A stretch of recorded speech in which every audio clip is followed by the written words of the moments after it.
भगवान शंकर की कृपा और उनकी करुणा का यह अपार समुद्र है शिव महापुराण की कथा।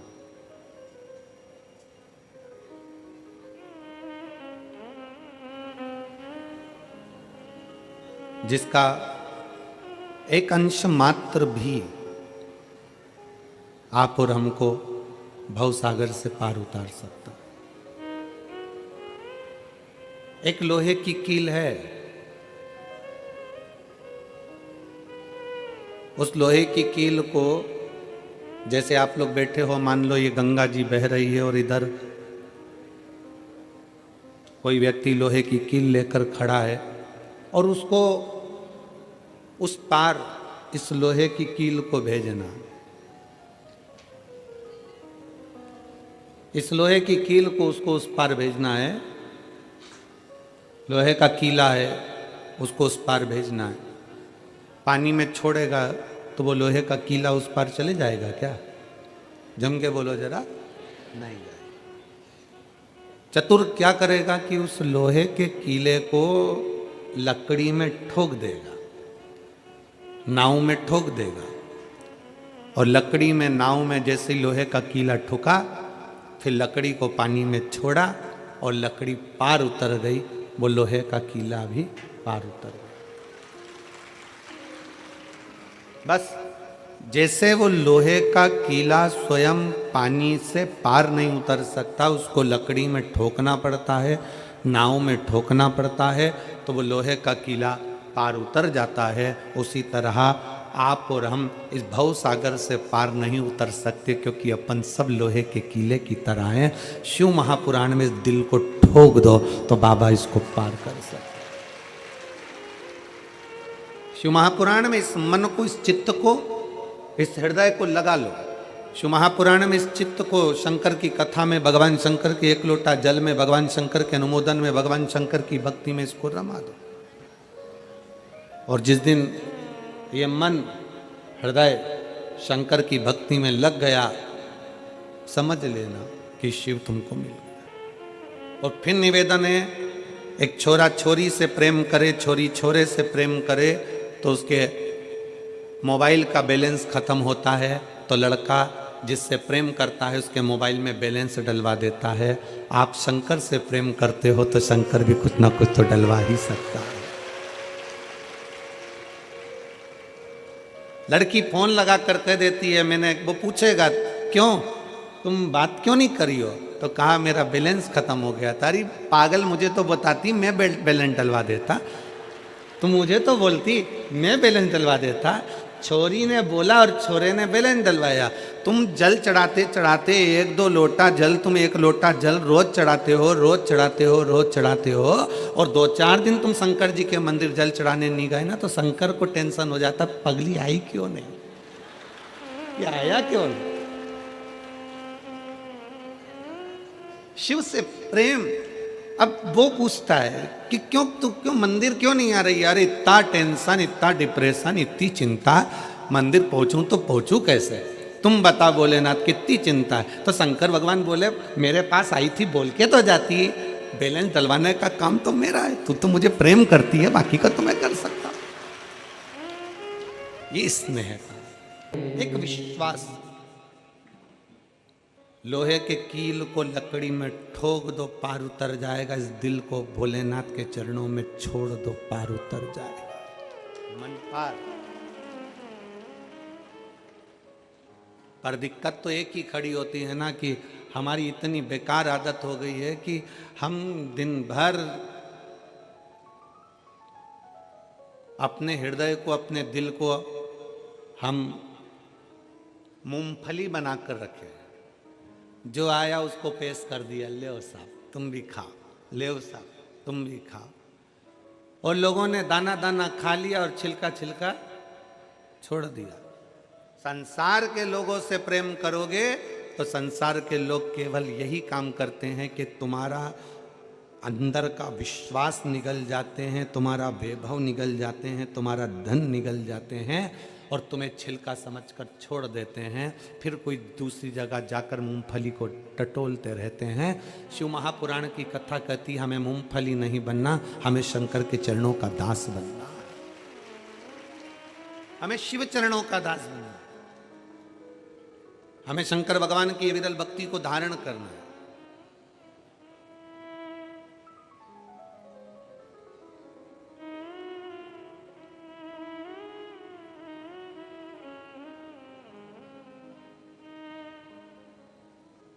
कल हम जब यहाँ से गए तो नीचे उतरे तो आस्था परिवार के कहीं प्रमोद जोशी जी बोले होंगे धीरज जी को, धीरज जी और आदिक सब लोग आए और कहा कि गुरुजी ऐसा ऐसा है। तो हमने कहा कथा तो बढ़िया चल रही है, कोई दिक्कत नहीं, रत्ती भर भी चिंता नहीं है। तो खूब अलमस्त होके खिचड़ी सामने आ रही है, खा रहे हैं, मूंगफली खा रहे, लड्डू खा रहे, पेड़ा खा रहे। जितना तो बारातियों को सुख नहीं उतना शिव पुराण के श्रोताओं को सुख है। खुद तो खाते हैं, दूसरे को भी खिला देते हैं। बोलो सही है कि गलत है? पर गुरुजी ऐसा ऐसा चला। हमने कहा कोई बात नहीं, दिसंबर विदा हो रहा है तो अप्रैल मिलने आया था। दिसंबर विदा हो रहा है तो अप्रैल दिसंबर से मिलने आया था। जब लाइव शिव महापुराण की कथा आस्था चैनल पर बहुत शान से चल रही है और दुनिया के लोग अगर कुछ थोड़ा बहुत डाल दिए हैं तो हमने कहा वो तो अप्रैल फूल मनाने के लिए दिसंबर में आए थे, दिसंबर की विदाई करने के लिए अप्रैल मिलने आया था। शिव तत्व है।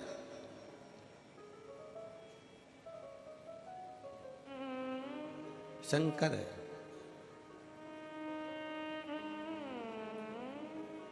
और मैं धन्यवाद देता हूं मेरठ के सभी रहवासियों को, मेरठ की इस पवित्र धरा के सभी निवासियों को कि आपकी भक्ति बड़ी प्रबल है, आपका विश्वास बड़ा प्रबल है।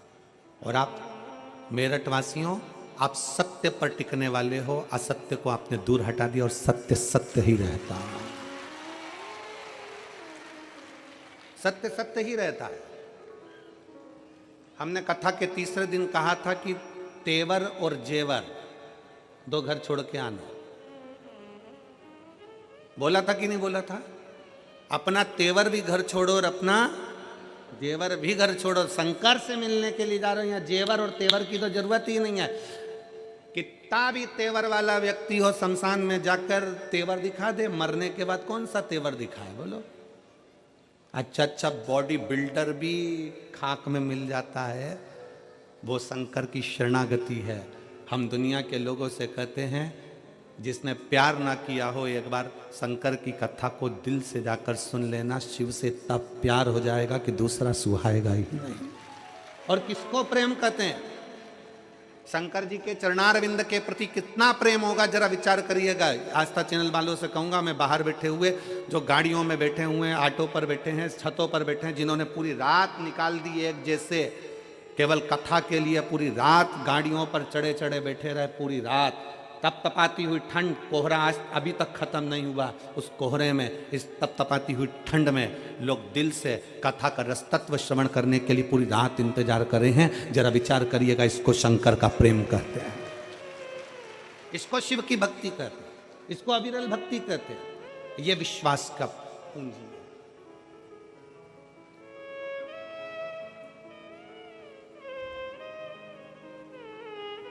आप और हम भगवान शंकर की अविरल भक्ति में इस चित्त को, इस मन को, इस भाव को अपना उस भगवान कृष्ण के चरण में ले जाकर छोड़ो।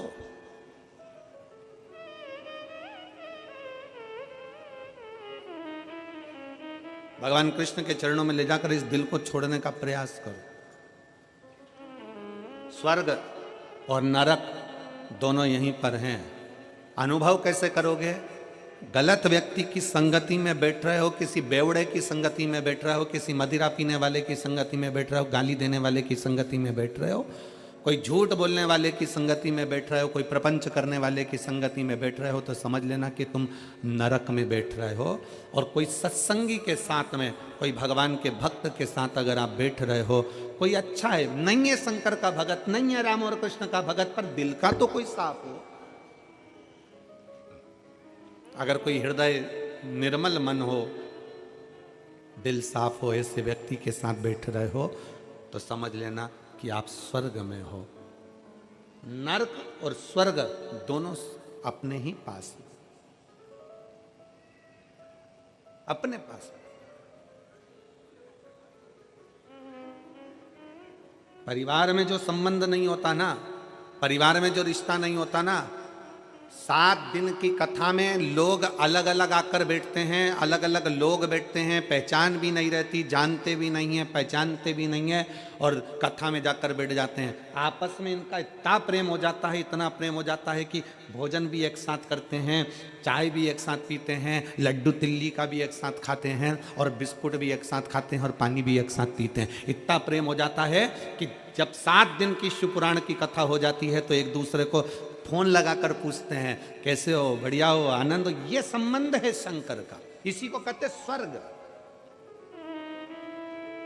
ये स्वर्ग है। और किसी किसी के तो घर में 10 लोग रह रहे हैं, इधर बड़ी बहू रह रही, छोटी बहू रह रही, मंजली बहू रह रही, सास रह रही, ससुर रह रहा, ननंद रह रही, परिवार में सब रह रहा है। उसके बाद भी घर में इतना क्लेश, घर में इतना क्रोध, घर में इतना अपशब्द, घर में दिन भर गालियां, गलत गलत व्यसन, मदिरा का पान, कहीं गलत गलत सोच, गलत गलत विचार। तो तुम्हारा घर कैसा भी हो फिर भी वो नरक से कम नहीं है।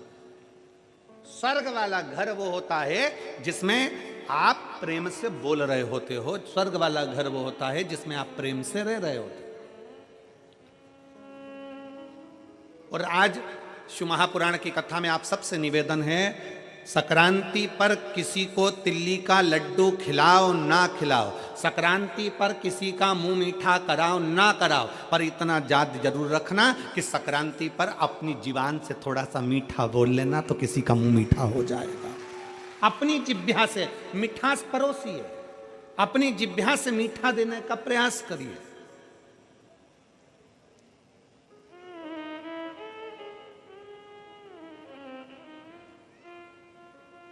हम अपनी जिह्वा से मिष्ठान नहीं दे पा रहे हैं, वो देना है हमको।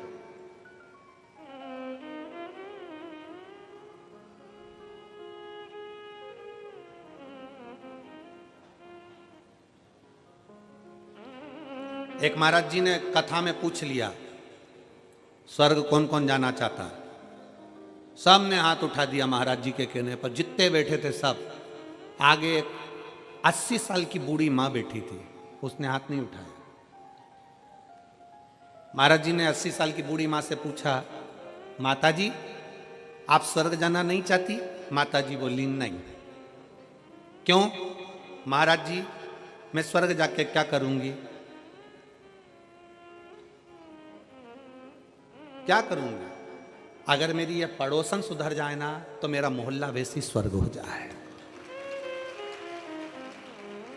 स्वर्ग हमारे नजदीक में, स्वर्ग हमारे घर में, स्वर्ग हमारे परिवार में, स्वर्ग हमारे अपने कुल के अंदर, अपने घर के अंदर, अपने परिवार में स्वर्ग समाया हुआ है। बस मीठी वाणी से स्वर्ग है, मीठे शब्दों से स्वर्ग है। लड्डू बनाया तिल्ली का, गजक बनाई तिल्ली की, खूब शक्कर मिलाई, खूब गुड़ मिलाया, खूब प्रेम से तुमने लड्डू बनाया, लड्डू बनाया। पर कई कई घर ऐसे हैं कि लड्डू बनाने में भी कड़वी वाणी का प्रयोग हो जाता है। लड्डू तो बन रहा है पर आपस में इतना झगड़ा चल रहा है कि लड्डू में भी वो वाणी का असर आ गया। जिसने खाया खाते सी गालियां देना चालू, ट्रांसफर हो गया, लड्डू में ही गाली ट्रांसफर हो गई।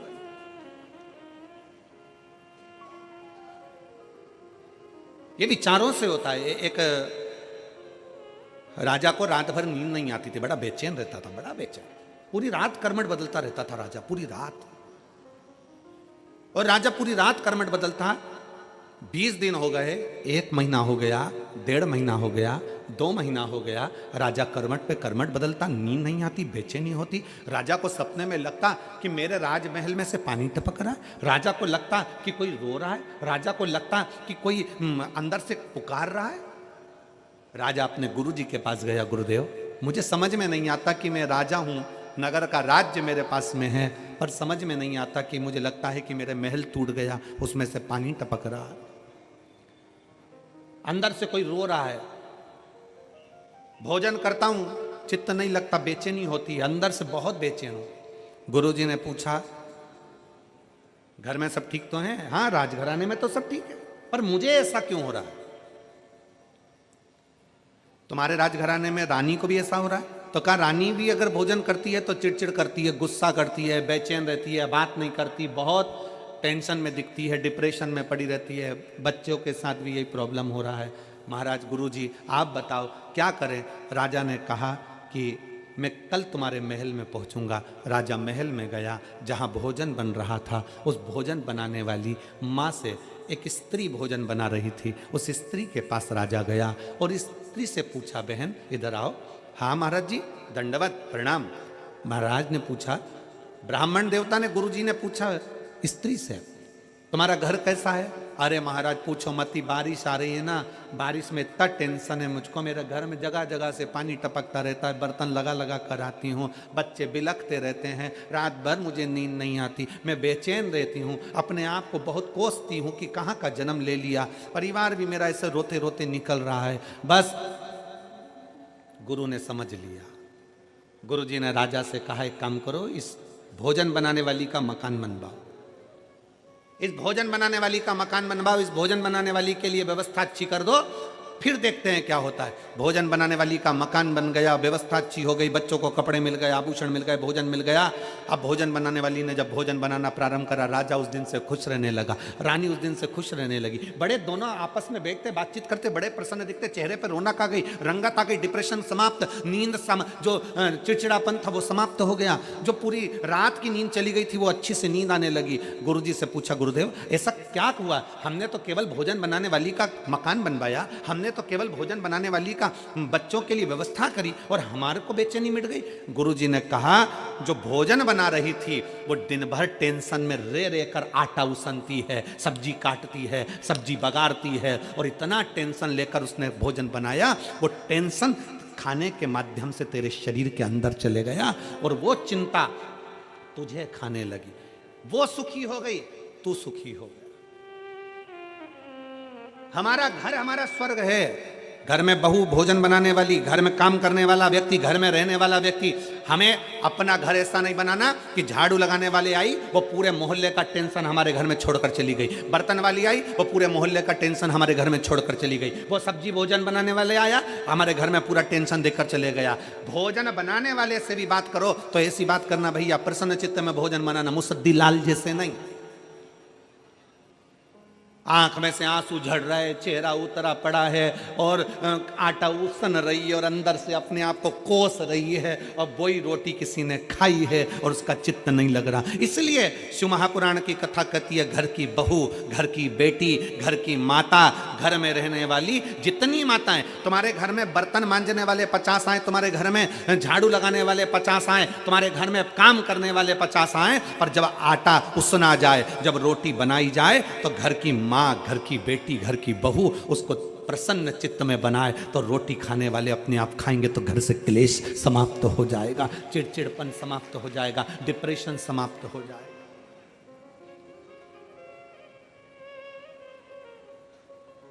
करिए, मना नहीं है। आपके घर में समय बिल्कुल मना नहीं है, पर भोजन परोसने का जब समय आए, भोजन बनाने का समय आए, उसमें थोड़ा बस भोजन बनाने वाला भी रखो, पर सब्जी का बगान मैं लगाऊंगी। रोटी तू बना, आटे में पानी में डालूंगी, भले इतना सा पानी डालूं पर प्रसन्न चित्त में डालूंगी। तू पूरी सब्जी बना, तू खीर बना, मना नहीं है, पर शक्कर में इतनी सी, भले 2 दाना शक्कर डालूं पर मेरे अपने हाथ से डालूंगी, प्रसन्न चित्त में डालूंगी। मैं घर की माँ हूं, मैं घर की लक्ष्मी हूं, मेरे घर की बहुएं इस घर की लक्ष्मी है, बेटियां हैं, वो डालेंगे इसमें शक्कर, भले 2 दाना डाले, भले इतना सा पानी डाले, भले इतना सा बगार का एक जीरा मात्र भी डाले, पर घर की बहू बेटी इतना सा डाले, बाकी का सब भोजन बनाने वाले। उसमें हमारे घर में एक निर्मलता का भाव आता है, स्नेह का भाव आता है, प्रेम का भाव आता है।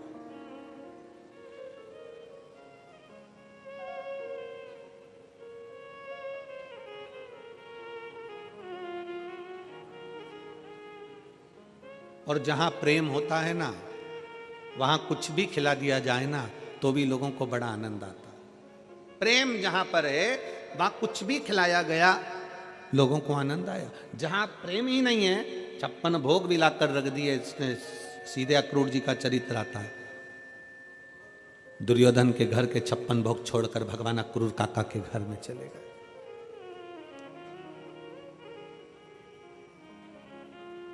कौन? अक्रूर, जहां पर विदुरानी अक्रूर जी की पत्नी शंकर की परम भगत थी। शिव जी से बस केवल एक वर मांगा था उस अक्रूर जी की पत्नी विदुरानी ने कि एक बार द्वारकानाथ मेरे घर पर आए, एक बार नारायण मेरे घर पर आए, एक बार द्वारिकाधीश मेरे घर पर आए। यह अक्रूर जी की पत्नी ने शंकर जी से मांगा था, शिव जी से।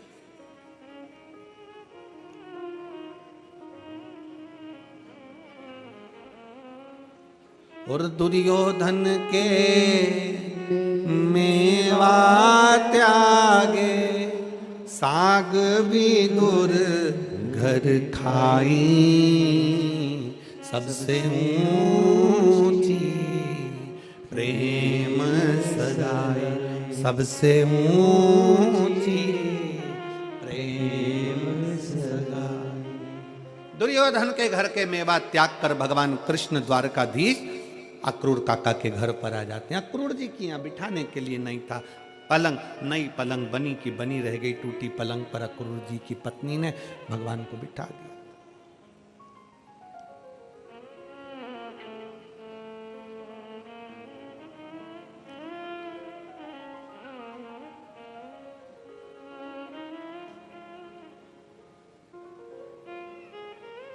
और खाने के लिए दिया तो क्या दिया था? जम के बोलो जरा। केले के छिलके। केला छीलती जाए, छिलका भगवान को दे दे, केले के अंदर की गिरी जमीन पे फेंक। भगवान ने पूछा काकी ये क्या है, ये क्या है? तो काकी बोली ये केला है। जो तुमने नीचे फेंका वो तो के वो छिलका है। भगवान बोले तुम्हारे यहाँ उल्टा खाते हैं, छिलका खा के गिरी को फेंक देते। विदुरायन बोली फालतू की बात मत करो, तुम्हें जो दे रही हूं वो खाओ। इतने में भगवान बोले विदुरायन से, विदुरायन काकी सारा की सारा केला मुझे खिला दोगी तो काका और काकी तुम दोनों क्या खाओगे? काकी बोली जो ये जमीन पे पड़ा है ना हम दोनों खा लेंगे, जो ये जमीन पे पड़ा है वो हम दोनों के लिए। भगवान मन में सोचे कितनी भोली है, कितनी भोली है। और परमात्मा ऐसे भोलों से रिश्ता है।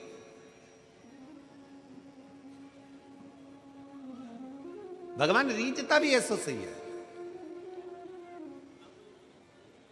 भगवान को रिझाने का तरीका भी यही है।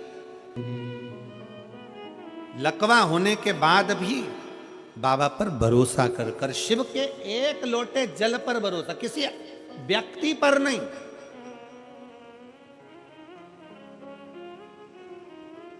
और फिर निवेदन है आपको व्यासपीठ के माध्यम से, सियोर वाले महाराज पर रत्ती भर भरोसा मत करो। भरोसा करो तुम्हारे एक लोटे जल पर और देवाधिदेव महादेव पर भरोसा करो, महाराज पर नहीं।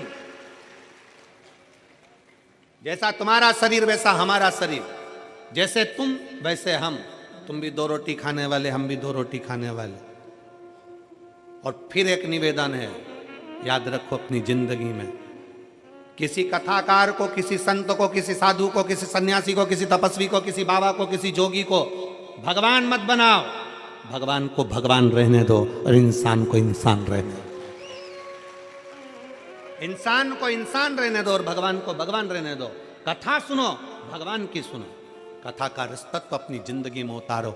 शिव पर भरोसा करो, शंकर पर विश्वास करो।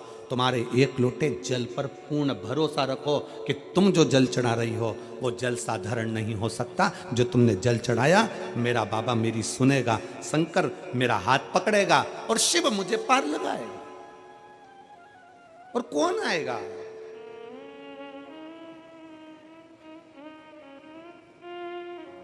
कौन? तुम्हें 2 लाख रुपए की जरूरत है, तुम्हें 3 लाख रुपए की जरूरत है, परिवार वालों के पास जाना है, मुझे 5 लाख की जरूरत है, दोगे क्या? देगा परिवार? जम के बोलो जरा। नहीं। वही 2-3 लाख रुपए के लिए तुम तुम्हारे महाराज के पास जाना, महाराज जी 2-3 लाख रुपए दोगे क्या? नहीं। फिर किसी के पास जाना, तुम दोगे क्या? नहीं। वो 2-3 लाख रुपए कहीं से नहीं मिलेंगे, आपको अपना कर्म प्रबल करना पड़ेगा, अपनी मेहनत प्रबल करना पड़ेगी, अपना परिश्रम प्रबल करना पड़ेगा, अपने बल को बढ़ाना पड़ेगा और लगनता से काम करना पड़ेगा। शंकर को एक लोटा जल विश्वास के साथ चढ़ाओ, दुनिया साथ देना दे, एक दिन मेरा भोले बाबा, एक दिन मेरा शंकर ऐसी कृपा करेगा कि 5 तो जाने दो, 3 तो जाने दो, ढेर लगा दे।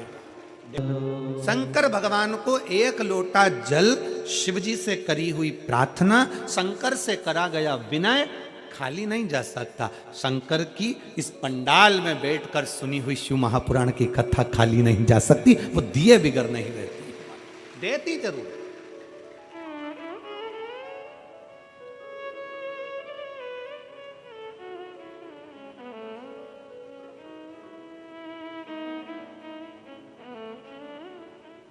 हम आपसे पूछें, अगर मान लो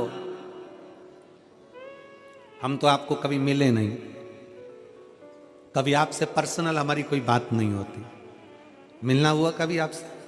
नहीं, कहीं आपसे मिलना जुलना कहीं नहीं हुआ। टीवी के माध्यम से, कथा के माध्यम से आप लोग कथा में आते हैं, कथा के पंडाल में पहुंचते, ना आप हमें मिले ना हम आपको, केवल कथा। जब कथा आपको हमसे जोड़ सकती है तो इतना विश्वास मानकर चलना कि कथा शंकर से भी जोड़ सकती है, शिव से भी जोड़ सकती है। श्रीमद् भागवत कथा किस किसने सुनी है? हाथ उठाओ जरा। सबने सुनी है भागवत जी? रख लो, वापिस दल लो। भागवत में सुना, रुक्मणी जी कभी भगवान कृष्ण से मिली थी क्या? जम के बोलो जरा। नहीं। भगवान कृष्ण कभी रुक्मणी से मिले थे? नहीं, कभी नहीं मिले। बस रुक्मणी जी अपने पिता भीष्मक जी के पास में बैठती थी और कोई राजभवन में आता था राजा भीष्मक के पास, तो वहां आकर कहते थे हमने द्वारकानाथ के बारे में ऐसा सुना है, हमने कृष्ण के बारे में ऐसा सुना है, हमने कृष्ण के बारे में ऐसा सुना है। रुक्मणी जी ने मन से कृष्ण को वर लिया, ऐसा वरा रुक्मणी जी ने भगवान कृष्ण को वर लिया और रुक्मणी जी ने भगवान कृष्ण को अपना पति मान लिया। और पति मान लिया तो भगवान कृष्ण को रुक्मणी को लेने आना ही पड़ा, क्योंकि रुक्मणी जी ने कृष्ण को वर लिया। वर लिया, कृष्ण को अपना मान लिया।